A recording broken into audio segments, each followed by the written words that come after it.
with Father Harry. My friend Glenn Zimmerman is with me. And listen, we're trying to get people all over the St. Louis area and the Midwest to get to know some of the people behind the scenes of things where you've seen them around town or seen them like with Glenn on television or different folks. And so we are so pleased to have our friend Glenn with us, and we're going to talk to him in just a minute.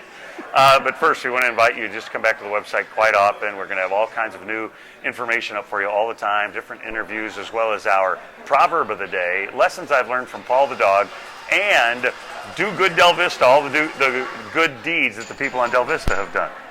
Paul the dog? Paul the dog, my dog Paul, who recently passed away, taught me so much, and on our long walks. No, wait a minute. I've already astounded him. Maybe we should switch roles here, because now this is very interesting. I want to know more about this. Well, you have to go to the website. I guess I will. That's right. To go to the website. All right. It's Glenn Zimmerman, the weatherman at Fox 2. Yes. How long there at Channel 2? Let's see. I started in 1990, so you were in high school. No, I wish. So I'm working on my 26th year. Wow, man. Good for you. Good for you. Yeah, he's tired though. So 20 plus now. Yeah. A good Lindbergh flyer. You know, you went to Lindbergh High School because that's the big St. Louis question. Yeah. What are your fondest flyer memories? Oh my gosh.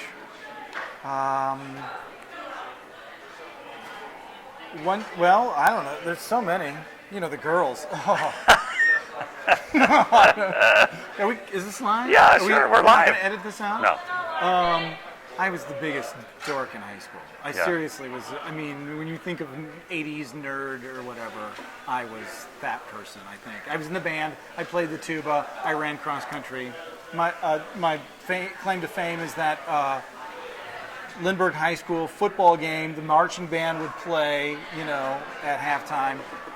Tuba sections, for some reason, were always at the very top of the stands. Right. And so we'd have to go down the stands to go get onto the field. And so we'd all get up a little before halftime, 2-minute warning, whatever. We'd go down the steps, and I had this big tuba on, and I fell. And I went roll down the stands. Congratulations. So that's pretty much encapsulates my high school career right there. That's about what it was. Solid B student. So tell me this: how does a guy? You said something about being a nerd. How does a guy end up thinking meteorology? Well, that's a good question. I don't know. I got into this business to tell stories. I love stories about people who are interesting. All kinds of interest. I mean, there's a segment on some national show. Everybody's got a story, and literally everybody has a story about something in their life, and it's interesting and can be made interesting. So I wanted to do that initially, and I was a reporter and I was a photographer. So I was in TV being a reporter, and the news director came to me and said, "Hey, have you ever tried to do weather?" I'm like, "No, I don't really know anything about the weather." And they said, "Well, it's a full-time job." Like, "Oh, I love the weather. I'm an expert at the weather." Look at that cloud thing up there. So I started doing it, and I really liked it, and I felt like I could tell the story, and the story was different every day, and I liked how it affected people, and I did it especially in the mornings, and so you're, getting people going on their day, and I really fell in love with it, and then quit and went back to college and got the degree. And wow. Yeah. We used to work together at Fox 2. We're here, by the way, at the Perk. It's the coffee house on the campus of the Missouri Baptist University, where I'm fortunate enough to do some football and basketball announcing here. It's a lot of fun here at Missouri Baptist. You should see how the crowds part when he walks in. They're like, hey. But the reality is I think this is the best kept secret in St. Louis. It's a beautiful campus. Yeah. You can get a great education. They're really stepping up the athletic departments and those kind of things. It's a great place. Yeah.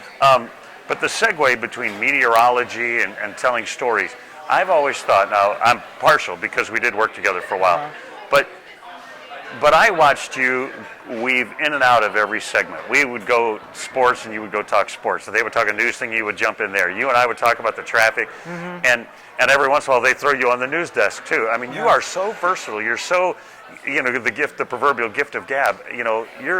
That's easy for you. It's not easy for everybody else. It's the old jack of all trades, master of none. I can do a lot of different stuff, but I can't do it especially well that gets me into that thing full time, except for weather, I guess. Yeah. You know, or they said, well, nobody else wants to get up that early in the morning. You're on. You're it.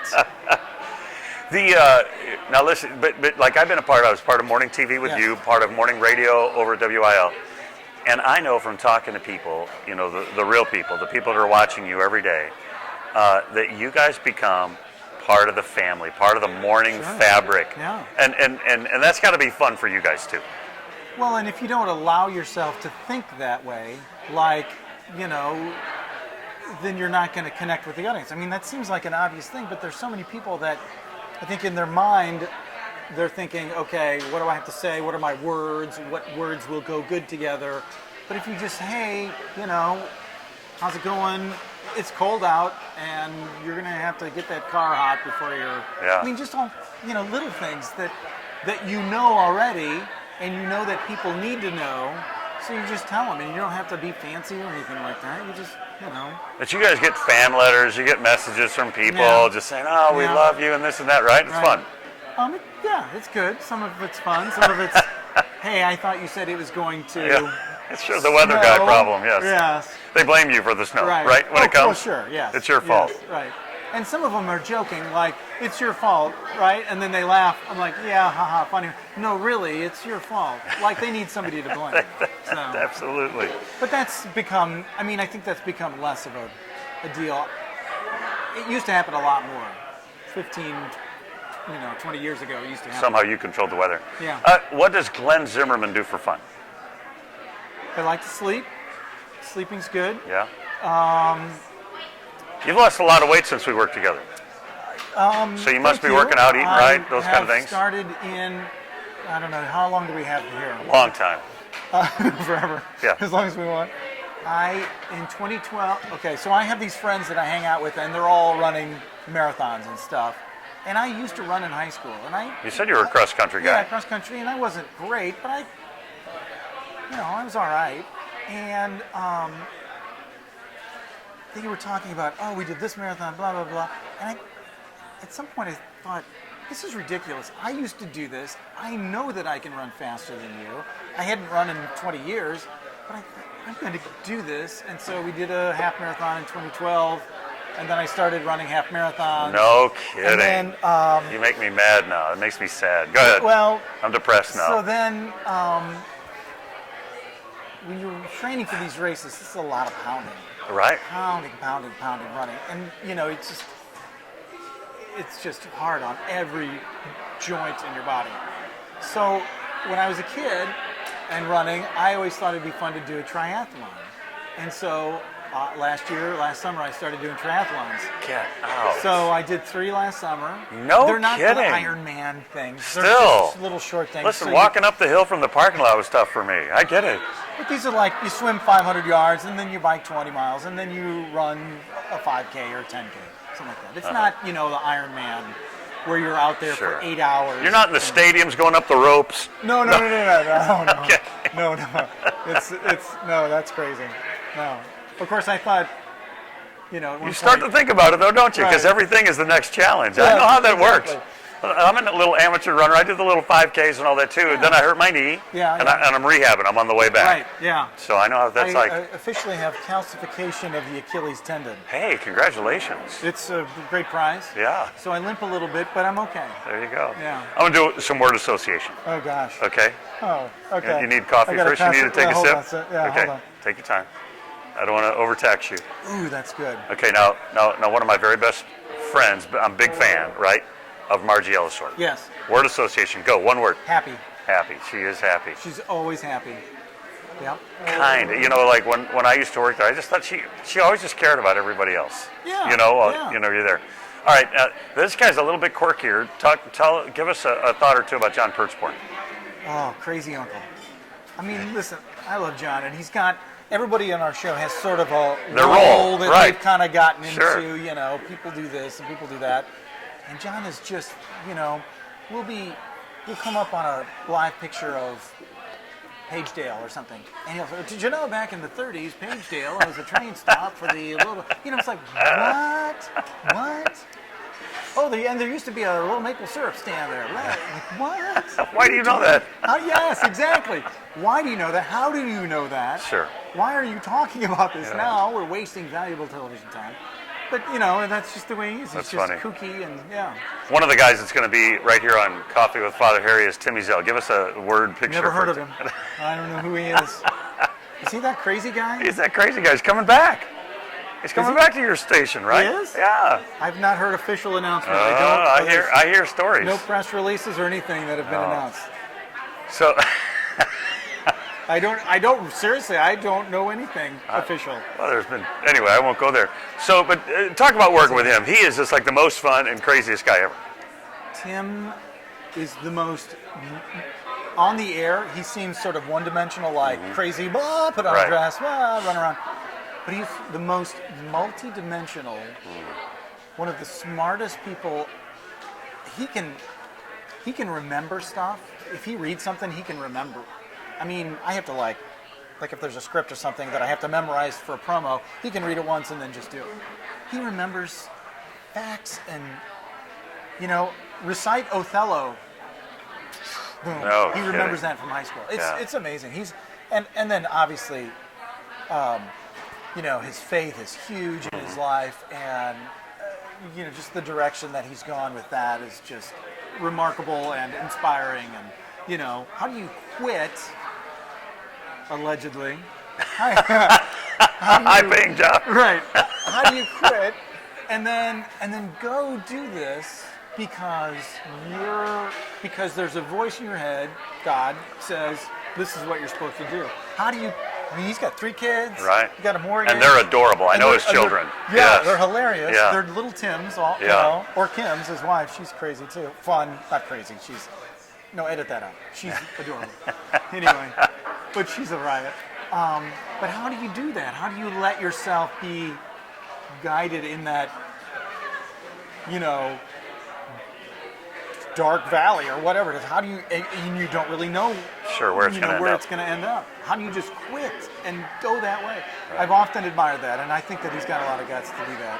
I could never do that. I always say, well, this is ridiculous. I've done this 26 years, and I'm going to go, So 26 years, you're practically ready to retire and go into your next career. You think?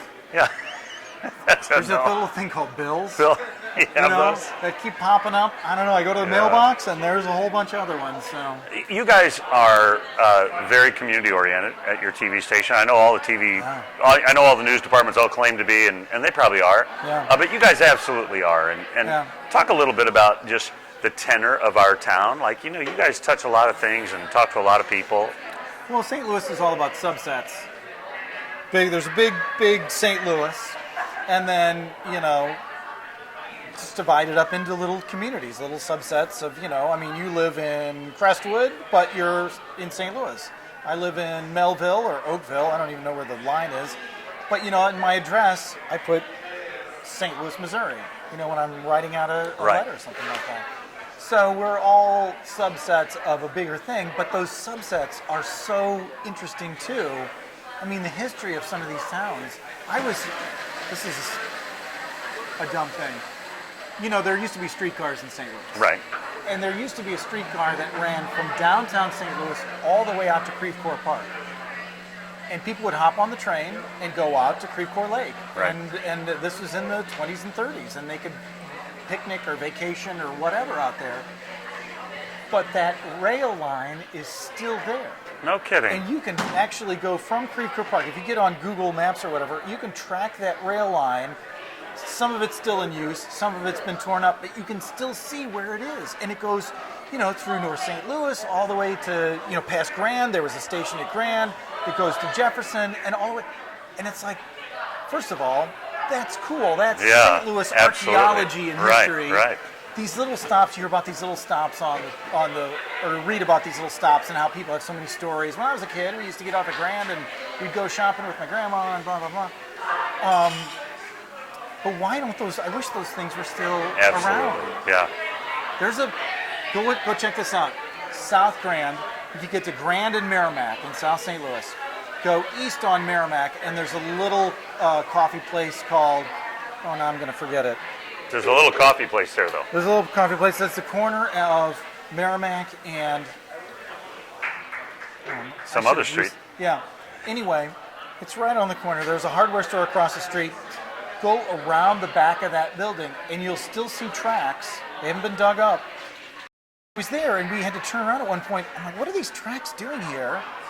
Well, that was the Grand turnaround. So it would go down, the train would go down Grand, turn on Merrimack, go to this little corner, go around the building to turn around, and then it would go back up. No kidding. Yeah, and the tracks are still there, and it's just, I don't know. I just love stuff like that. So if you didn't do communities, right. if you didn't pay attention to things like that, you wouldn't hear those stories. You wouldn't know, why is Sappington named Sappington? Sure. Because of that guy. There was John a guy, Sappington. Fred, named Fred. Something like that, right. So, it's cool. There's all kinds of history there.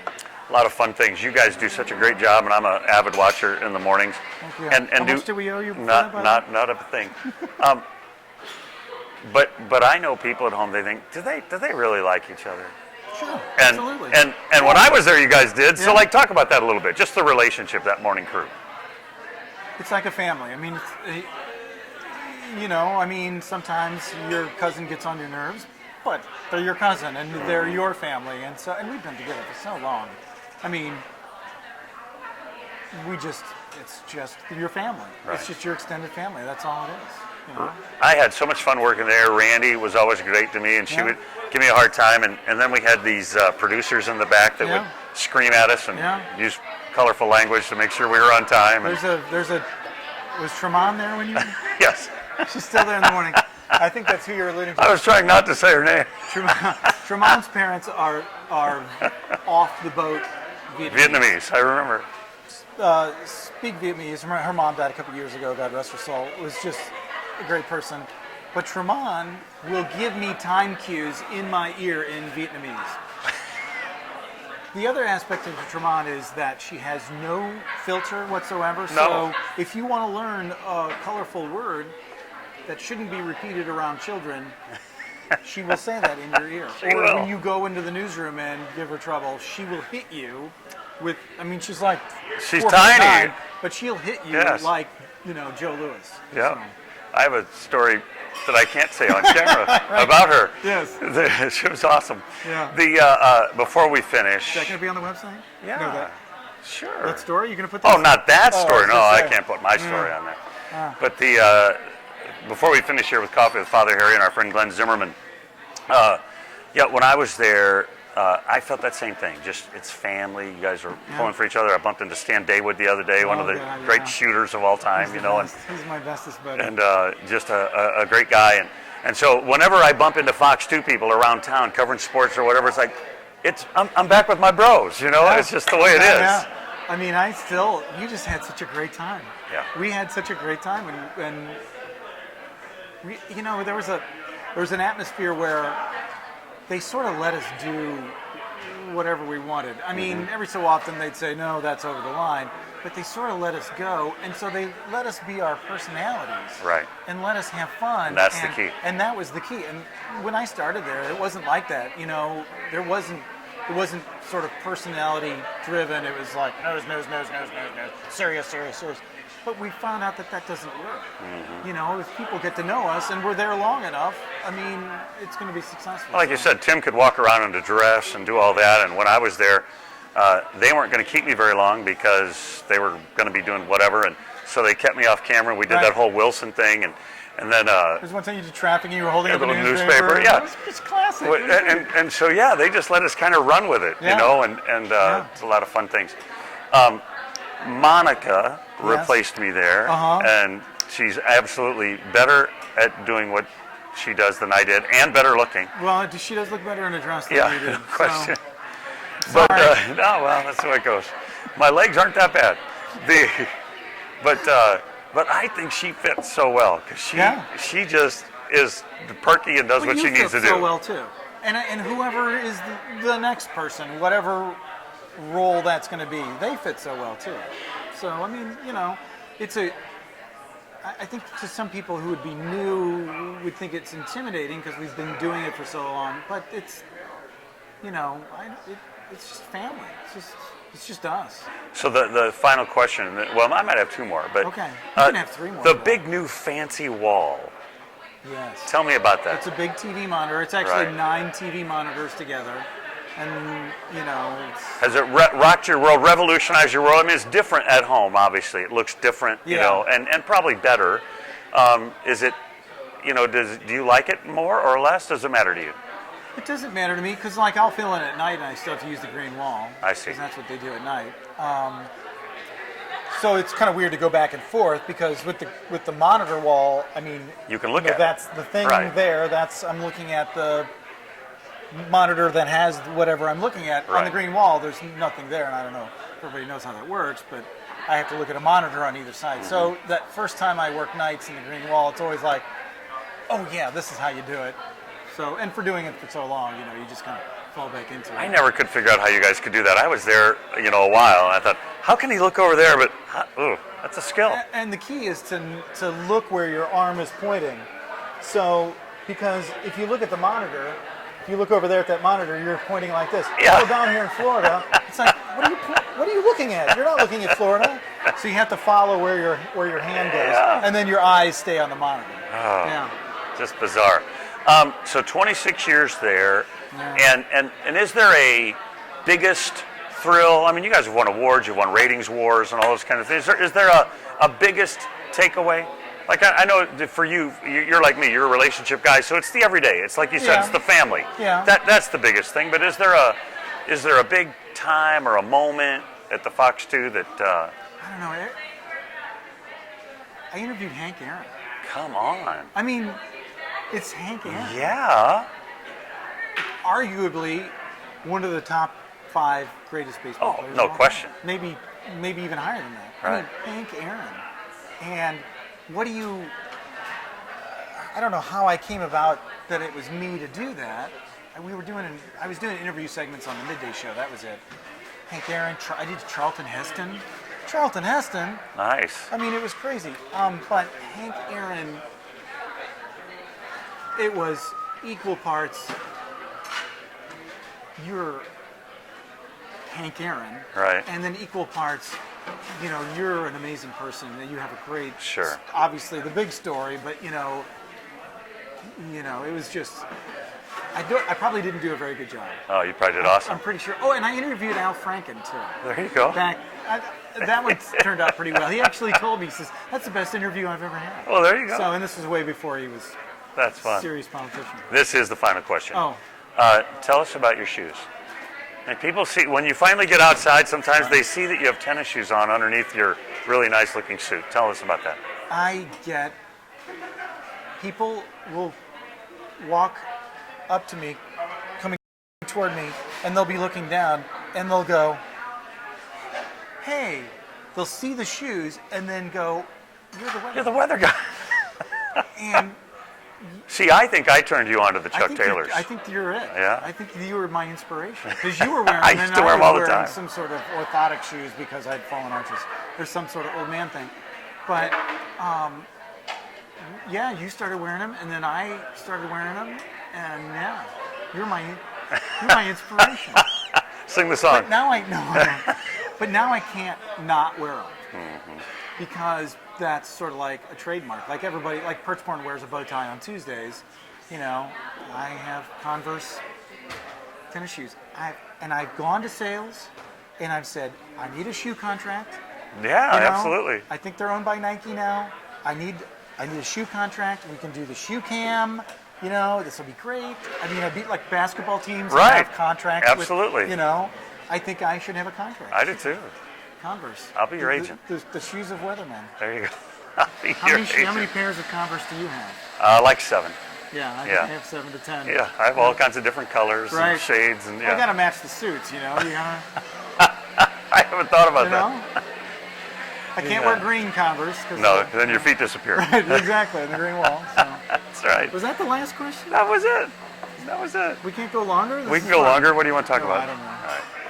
All right. Listen, when we started putting this site together and talking about interviewing people around town, I said, well, one of the very first people we have to get is Glenn. A, he's fun. B, he's funny. C, he's a great friend.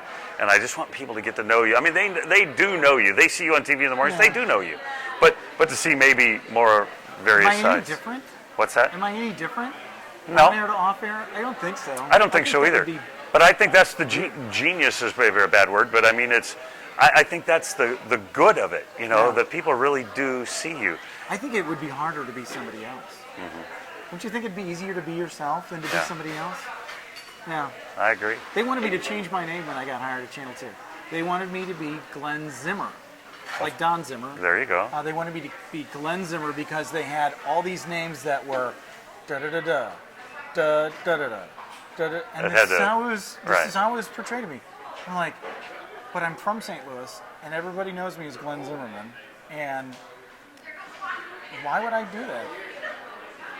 Okay. In everything I do for real, I use my real name, but back when I was doing traffic for 100 people, I had so many different names. No, wait, what was it? Well, like at the urban station, I was Crash T. and I was working at competing sports stations. And so in one station, I was myself, and in the other station, I was Zach Harris. Zach? And I was Lee Harris at another station. How do you come up with that? We just made him up. Zach Harris. Yeah. So, I do have to say this. One time, we were working together, and Glenn says something like, I always wanted one of those one-word names. Oh, yeah. That like for a rock band or whatever. Right, so I started calling him Viper. And so he's been Viper to me for a dozen years. I know, I walk in, he's like, Viper. I haven't heard that in a long time. That's really great. So if you see Glenn on the street and call him Viper, you will be his new best friend. But the funny thing is that about that time, a competing station had a radar that they called the Viper. Oh, really? Yes. Oh. And so it was always kind of... I didn't know that. Call me that on the air. Yeah, never. Right. That'll do it for us. Thanks for watching. Listen, you can watch this over and over again in case you missed any part of it. It'll induce vomiting, so you'll lose weight if you watch it over and over. Appreciate your time. Thank you. It's good to see you. That's our edition of Coffee with Father Harry. We'll see you again real soon. Cut. Go back up to stream.